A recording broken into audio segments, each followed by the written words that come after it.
What's up, YouTube? Hopefully I don't have anything in my teeth. I just ate some vegan chocolate chip cookies. They were the bomb. I also, I went to the dentist today. And then I had vegan cookies. No cavities. Anyway, so today, what I want to talk about, I usually talk about things that I'm going through or people close to me are going through. And so this is something that I've been experiencing. And it's basically and it's stuff we hear, but we don't really think about it. But basically, if you are going through a spiritual awakening and you're starting to meditate, you're starting to eat better, take better care of your body, you got to realize that you are going to have haters. And they're going to be the people that you care about the most. Not all of them. I'm very fortunate to have my favorite person in the world on this journey with me, which is my daughter. But also, my other favorite person in the world, my sister, is, she's being a hater. And the reason I'm bringing this up is because what I want, not for me, but for her, we want to help people, right? So what I want is, sorry, I'm trying to drive and hold this phone. So what I want is, I really want to see her do better because she's had some health problems. And talking about my sister here, she's had some health problems and, she's had some depression issues, like real bad depression, as I have as well. I'm not saying she's, I'm better or anything like that, but I'm just like trying to share my experiences with her so that, I was trying to, I'm not anymore, and I'll tell you why. But I was trying to share my experiences with her because I wanted her to be able to enjoy the benefits of this good living and this healthy living and whatnot. But anytime I try to share it, it's not received well at all. I come across as judgy, I guess. So, anyway, I've been distancing myself from her, and now, I just talked to her, and now when I talk to her, I don't really even talk about what I'm doing. I'm pretty quiet. I don't have that much else to talk about other than goodness because my life is going so amazing right now. And so I'm pretty quiet, and that's because I don't have anything to complain about. My life is not perfect by any stretch, but I'm, by the way, just finishing my 5th week. Tomorrow starts the 6th week of no drinking, no drugs, vegan, and being the CEO of my own company. And I'm actually working on my first proposal this weekend. Had somebody request my services, so super excited about that. And I can't share it with her because she's being a hater. And so the thing that I had to realize, and what you got to really realize if you're going through this, is the people that you want to be happy and celebrate with, you guys, they're not going to get it. They're not going to be there. They're not as evolved as you. And so their reaction is to hate. Their reaction is to be jealous. And because it seems like, and I get this because I sometimes still suffer from comparing myself to others, although I'm definitely getting better about just, being very grateful that I am who I am and, all that good stuff. But sometimes when we're telling somebody something good about ourselves, their reaction, I'm not swerving, that lane was all crooked. Their reaction is to be jealous and think that, we just have it easier. Instead of them be proud of us for our hard work, they're just going to think, well, you just have it easier. Life is just so easy for you. It's not that easy for me. That's what they're going to think. And we've all thought that before, you guys. I've looked at rich people and thought that. No, you're just entitled. You probably got it from your parents, blah, blah, blah. And then you hear their story and like, wait, they actually used to be homeless. So, you start learning that some people are privileged and have things born with a silver spoon in their mouth. But for the most part, you guys, a lot of people are working really hard for the things that they have and believing in themselves. That's key. And so what you really got to realize is that you just got to make sure that you're doing this for yourself. Make sure that you're proud of yourself, that you believe in yourself, because if you look for that outside of yourself, you're going to quit. You're going to give up because it's not going to be there. Be prepared for people to not give a fuck. Be prepared for people to not be happy for you. Be prepared for people to talk shit about you, to call you crazy. Be prepared for all that. Hope for the best, but prepare that you're going to do this alone. It's going to be a lonely journey. However, you're going to get so strong. You're going to get so confident because every day that you depend on you, that you look at yourself in the mirror and say, you can do it. You will do it. You must do it. I can, I will, I must. When you start having that attitude and you know that you're the only one that your success depends on, is that what you believe. If you believe in yourself, you're going to do it. Then you don't really got time to be trying to get approval from other people. And I know some of you are in relationships and you live with a significant other and they're not on a spiritual path at all, and you're trying to meditate and they might make fun of you or, say little comments like, oh, you're going into a trance, or you're going to be whatever, get in your weird YouTube mode or whatever it may be.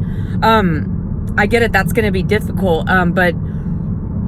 And I'm fortunate that I live by myself, but I've had to go through stuff like this when I've lived with people. And so my advice is, if you're living with somebody that's not really supporting what you're doing, make at least an hour a day to spend time with yourself. And if you got to go out to your car and meditate, then you go out to your car and meditate. You absolutely have to invest that time in yourself. It's crucial. If you don't, so here's the thing. If that person's criticizing you or saying little smart things to get in your head, it's going to kind of throw you off your game. And it's going to throw you off your game until you really develop that strength within yourself. And the only way you can really develop that strength within yourself is to go within yourself. And so if you don't have that time alone to be isolated, you're not going to get that strength developed.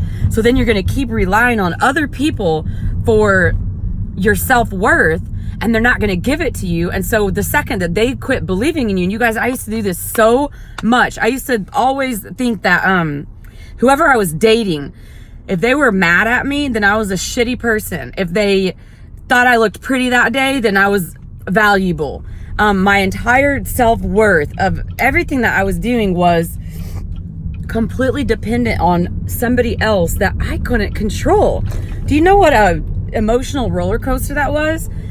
I mean, it led me to the point of where I was considering taking my own life. And I know that's deep, but it's the truth. And I've recently just learned that I don't know if you saw my video. I'll leave it in the description box, but I did a video not too long ago about asking if all light workers were traumatized.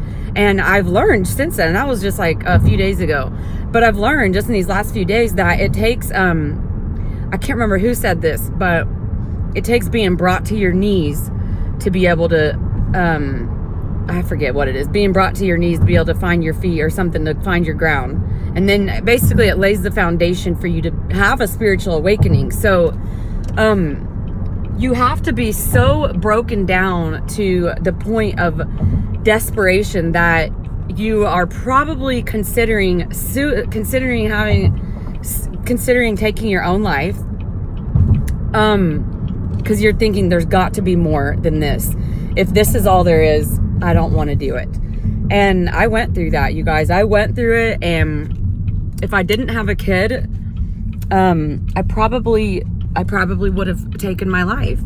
And that's the honest to God's truth. I didn't, because I didn't want to hurt my daughter, but man, it did bring me to a point of desperation. And I remember being up at 2 a.m. I had to work at 6, and I'd get up at 2 a.m. just bawling on the floor on my hands and knees, crying out for help from the universe, for things to get better. And I started researching and, asking like how to be happy and all these kind of things. And I soon discovered meditation, and it didn't do anything for me for about a month. And I cried on the floor.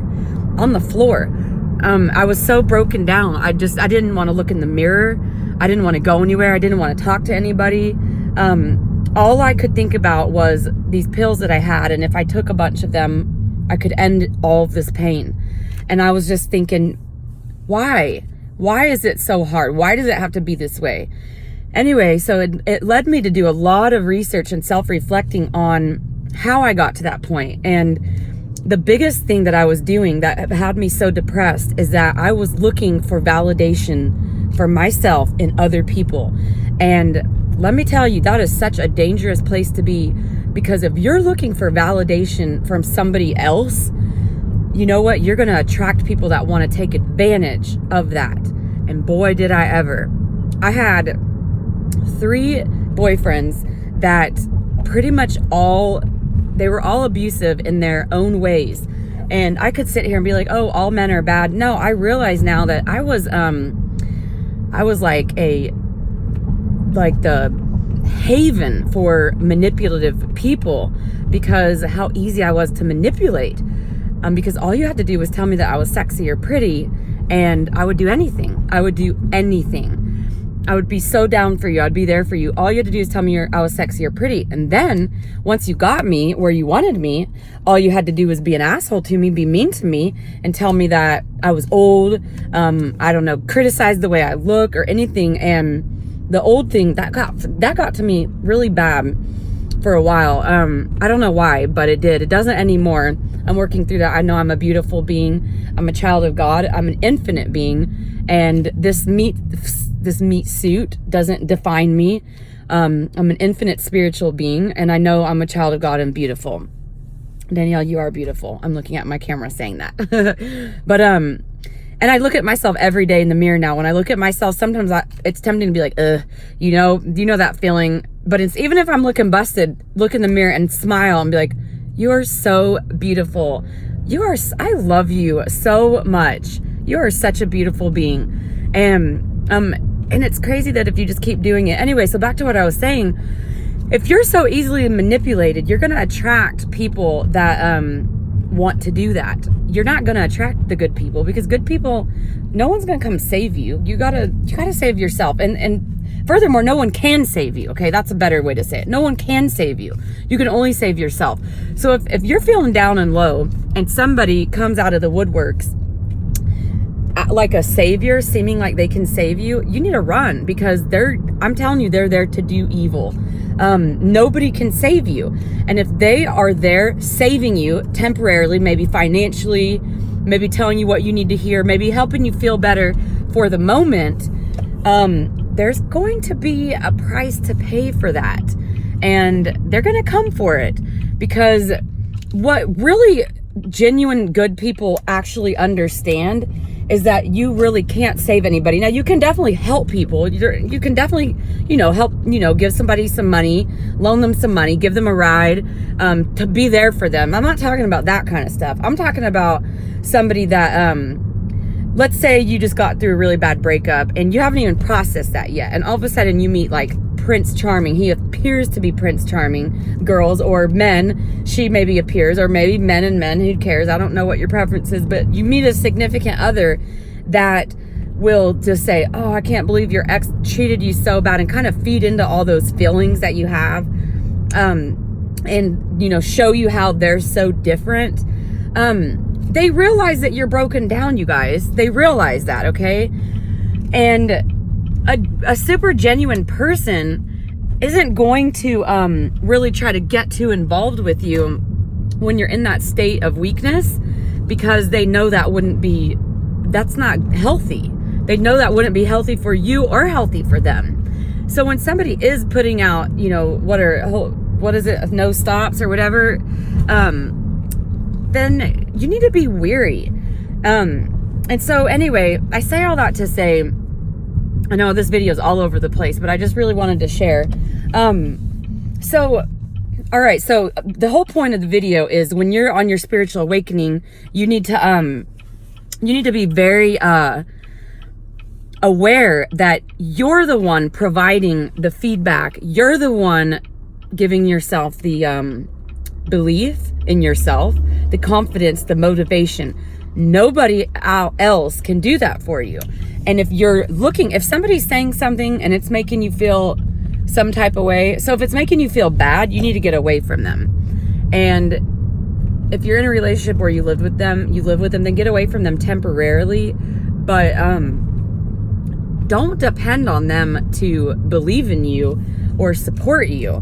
I was doing that with my sister, and so she was very supportive at first, but then it was like when I started having really big breakthroughs, she started hating, and I started getting insecure, like, oh my gosh, I'm making the wrong decision, and what am I doing with my life, and da-da-da, and I started second guessing everything, losing my confidence, and I realized that, damn, it's not up to her to provide my confidence. That is something that I'm going to provide for myself. And so just remember, look for your self-worth inside yourself. Okay? Nobody, no matter how old you are, how young you are, what color you are, what gender you are, what country you're from, what kind of family you're from, what religion you are, no matter what, you guys, we all came from the same thing. We all came from the same source. So we're all created equal. We all have the same abilities.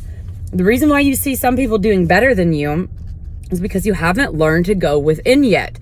And you're still being a victim. You've got to stop being a victim. Victims depend on other people for their happiness because somebody treated them wrong, which I've been a victim before, you guys. I'm not saying I know you can't help it if someone does you wrong and you become a victim, okay? We can't help that. Someone, takes advantage of us and we were naive. You shouldn't blame yourself for that, okay?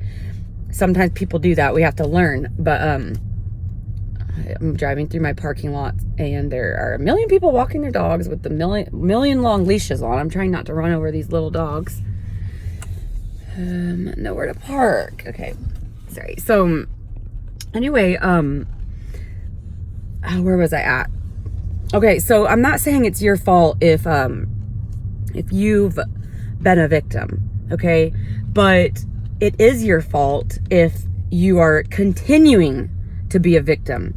And it was my third relationship that treated me really shitty that I finally woke the hell up and was like, all right, obviously I'm doing something wrong if I keep attracting the same relationship over and over. And so, I don't know why these people want to walk. Everyone is you pushed out. I have to remind myself that when I get frustrated, they're walking in the middle of the street with their dog. Okay. That was the second time I had to go around them because I had to park. Okay, sorry. I'm trying to work on, I'm not getting frustrated with people, but anyway, these apartments get kind of crowded. All right, done driving so I can pay a little bit more attention now. Okay, so, all right, so if you're, in fact, I'm going to set this down. Let's see. Maybe, no, I'll just hold it. Okay. So now I was like, okay, obviously I'm doing something wrong if I keep attracting the same relationship into my life. So there's something to that, right? And I realized that it was that first relationship, it wasn't my first ever relationship, which that's a whole other story. It actually explains a lot of why my life went the way that it went when it comes to dating and relationships. But okay, so the first relationship, dude was crazy, violent and all that kind of stuff. And I got away from him and I was like, oh my gosh, I'm so happy I survived that. And then got into another relationship where he wasn't violent, but he was emotionally abusive. He was on drugs and he blamed me for him being addicted to drugs. Even though, I don't know. He blamed me. And then he actually ended up passing away. And I blamed myself for his death. And so did his family. And they said some really horrible things to me. And I blamed myself for that. And then I got with the ultimate manipulator who was just, he told me he was going to kill me. He started getting violent with me and, like pushing and kind of grabbing me and not letting me walk out of the room when he'd be criticizing me, telling me literally I'd like go to work, have a good day at work or a bad day sometimes, come home ready to have a nice night, relaxing or whatever. And he would just start laying into me, just bleh, like emotional diarrhea. And that went on for about a year and a half. And finally, and it's been almost a year since we broke up. But anyway, that last relationship was the, the mother of, emotionally traumatizing relationships, even more so than the first guy that was violent, because this guy was getting violent. But also he, had kind of sucked me in with a lot of really flattery. He knew how to suck me. He knew how to get me back. He could break me down to the point of like wanting to commit suicide, but then he knew how to, with a few words, he knew how to get me back. And then the whole cycle, you know, like the honeymoon phase, it would all start over. And finally, and I realized myself becoming suicidal, and I recognized that, danger. And so, I ended it. And it was hard. You would think that when you end something like that, you're like, woohoo, I'm away from that.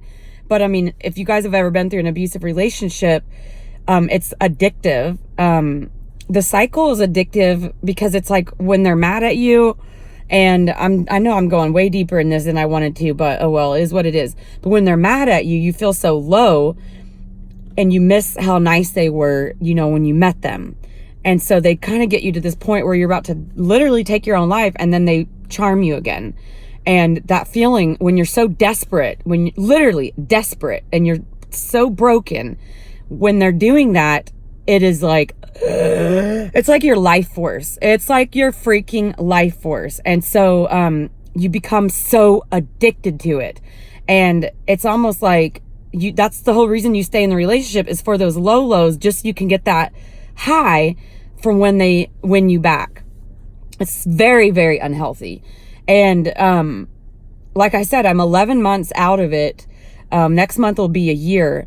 And it was, I'll never go through that again. I'm definitely learning how to love myself, but it was so bad that I will say it's the thing in my life that really caused me to grow, because it was just absolutely unbearably painful, that breakup. The relationship and the breakup, because the breakup was hard just because of the addiction. And I mean, I'm not gonna lie, I still think about him, and I'm still tempted, not all the time, but every so often I'll think about him. And I have to remind myself, what am I actually thinking about, or what am I craving? It's an addiction. It's that feeling, but it's not, but I gotta remember the ramifications. And so then I channel that energy to something positive, meditation, cooking a healthy meal. I just went to Whole Foods. We're going to make potato soup. I say we, me and the dogs. They're going to watch. Me and my higher self are going to have vegan potato soup. Oh, that reminds me, I do have some soy milk. I need to take it upstairs. So anyway, everything that I was doing when I was with that guy, the last one I was with, I wanted him to be proud of me. I wanted him to be happy for me. I wanted him to do it with me. And that just isn't sustainable. And even if he was for a minute, even if he was for a day or a week, it's not going to last, because it's just part of the act. It's just part of the manipulation. And so going back to my original point, I say all that to say, you cannot grow for anybody else, and you cannot get your strength from somebody else. If you do, whoever you're getting your strength from will destroy you. Okay? They will destroy you. They're there because because they see, they're there in your life because they see that you're getting your strength from them. And so they have power over you, and they know that. Okay? So, if you're on the spiritual journey, keep it to yourself. You can share it with somebody, but be very selective.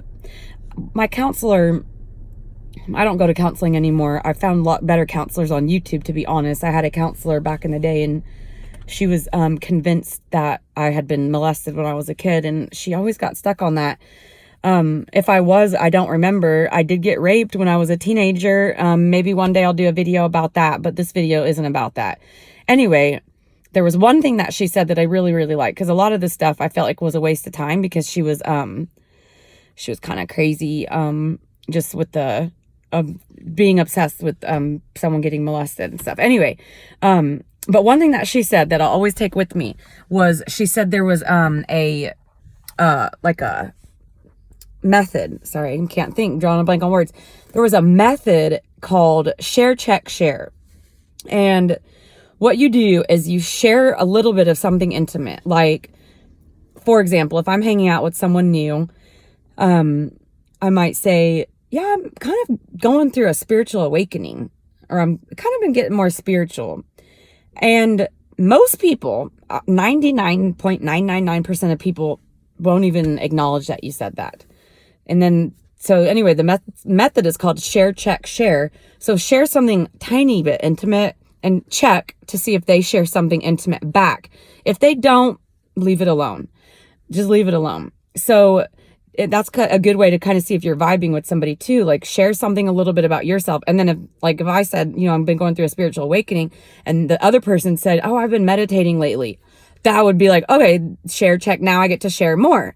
I checked, they shared back. Now I get to share more. Anyway, so that's kind of a good way to, and another thing I'm really leery of, you guys, is when, you have somebody that's too interested in your life.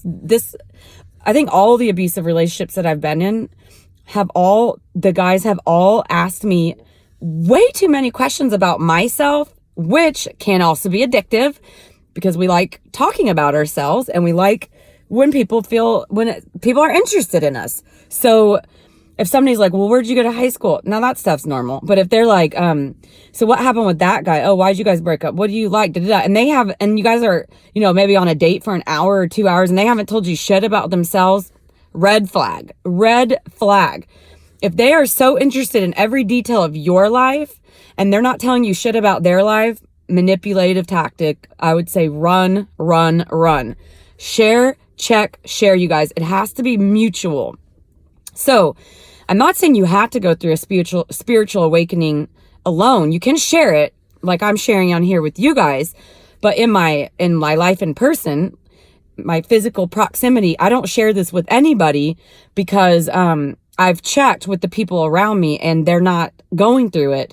And I've tried to share it with people. I've tried to inspire people that weren't going through it, and they were haters, and they really I was like, ooh, they didn't even appreciate it, and were kind of mean about it. So anyway, just protect it. It's yours. You guys, if you're feeling like you want to share it with somebody, all the shit that you're wanting to tell the person, get on YouTube and start running your mouth. Okay. Quit being scared. Literally. All right. I used to do music. I used to make rap videos. You guys, I toured with Tech9 and tons of people, and I was signed to a record label, and I lost all of it. And then I went back to college and became an engineer, and totally abandoned my YouTube for years. And I was like, I'm never going back on YouTube unless I have this big music video. But I had 15,000 subscribers, and I realized, you know what? I'm getting on here and talking. I'm being myself, my authentic, genuine self, because I want to share, and I don't care what anybody thinks. But I just want to say, like, it might seem like it was easy for me to get on YouTube because I had been on YouTube previously. If anything, I feel like it was even harder, because I feel like I had a standard that my fans were going to expect from me that I wasn't even going to live up to anymore. I'm not even that person anymore. And I have no desire to be that person. I just wanted to use the channel to share what I had been going through. And if anybody resonated, it's hot in here. Let me just turn my air on for a second. If anybody resonated with it or wanted to share back or whatever, then great, even better. But the main reason why I'm doing these videos, you guys, is because, one, I've said this multiple times, I want to document my progress. I think it's going to be really fun when I'm a billionaire CEO and I'm doing a lot of good for the world. So thank you, universe, that I'm a billionaire CEO and that I'm connecting millions of people. I want to document the progress. A lot of successful CEOs, we see them and we just see them at the top, and we don't, like, how cool would this be to see somebody from the Lega-C days all the way to Steve Jobs level? And because I always thought, well, I need to write a book, or I need to do a diary. I don't need to. I just need to make YouTube videos. Like, this is, you guys, this is our legacy. Like, what? what an amazing gift. Imagine if we had this from like our great grandparents. A YouTube video, tons a week, of them giving their wisdom and their experiences, and we could actually see like, oh my gosh, that's why I'm like that. Oh, I got that from them, or oh, or they passed that to me, you know, or oh, I'm different. I disagree maybe, or look how much I've evolved. So it's like, I almost feel like we owe it to our ancestors and the future generations to document our lives. I really do. I feel like that. And if you're going through a spiritual awakening, hit record. Literally, I was driving home from Whole Foods and I was at a stoplight and I said, you know what, Danielle, you haven't done a video in a couple days. Hit record. I had no idea what I was going to talk about. None. And that's all I do is I pick it up like I'm calling the universe. Hey, universe, let's talk. So I'm putting this out in the universe, and if it resonates with you, great. But anyway, but the topic is, I did come up with a topic, which is make sure that you're doing this for you. And like I said, if you're feeling like you want to share it and somebody's not being receptive, we have a beautiful platform for that called YouTube. And I'll tell you what, you share it, I will subscribe, and I will watch you every time you put a video, and I will give you a thumbs up. So I challenge you to start talking. Just start talking. Call the universe up. When you realize that we're all connected, that anything that you feel about me, like, I don't know, maybe, you know how sometimes it's like cringy when we watch somebody? That cringe is actually our self-cringing, that we see things similar, that we see things in them that we don't like about ourselves. All hate that's pretty much what it stems from, is that there's something in that person that you don't like about yourself. And you might feel like you're different than them, but actually you're the same. And it's really trippy when you get into it, that you realize that everyone is you. It's like your right hand hating on your left hand because they don't realize that you guys are connected. It's powerful. So when you realize that, you start kind of losing. Now you'll still get fear and adrenaline, but fear, false evidence appearing real. It's not real.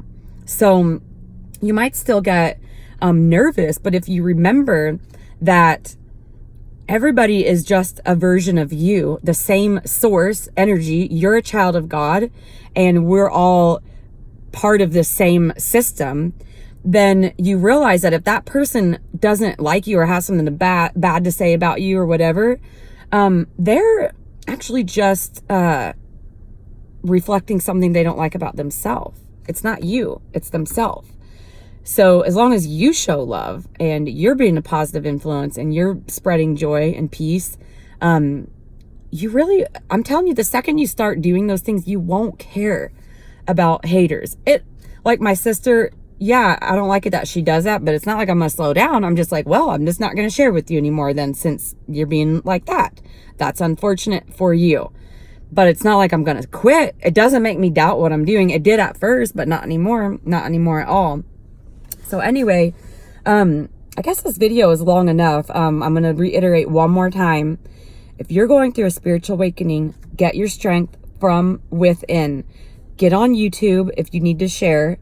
Put comments. You guys, this community is beautiful. Beautiful. This is your girl Lega-C, Law of Attraction. I'm in the vortex. Peace.